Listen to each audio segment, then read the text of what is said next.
The period of transitioning from a child to an adult is characterized by a passionate desire for activities.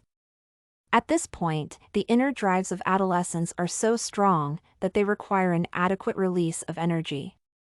The traditional solution is to meet this need with education.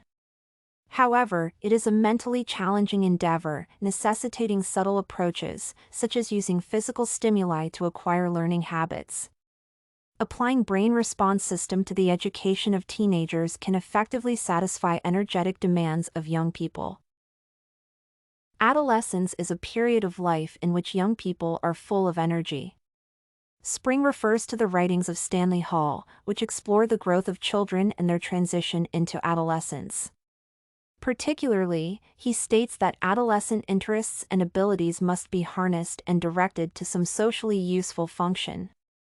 If teenagers' needs for active release of inner drives are not met, they will resurface at a later point in negative form.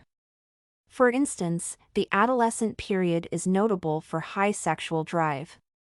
Askari et al. Argue for the constructive channeling of energy in adolescence through sports, fitness activities, art, abstinence, and self-control. Otherwise, unresolved energy excess can manifest itself in sexual abuse. Learning is intrinsically related to physical stimuli that cause a brain to respond by memorizing new information or referring to the stored knowledge.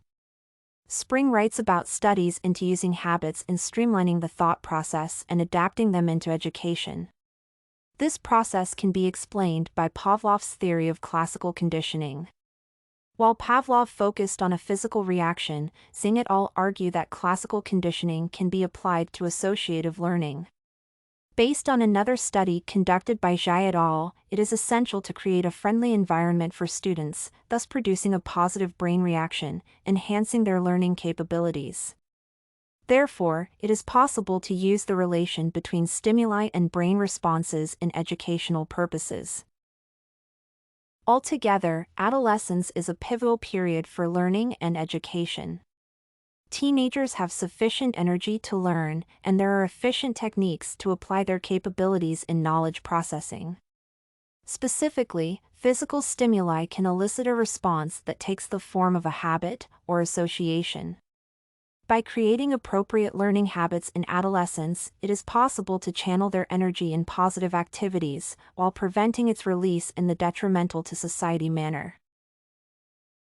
You can find this and many other essay samples on our website studycorgi.com.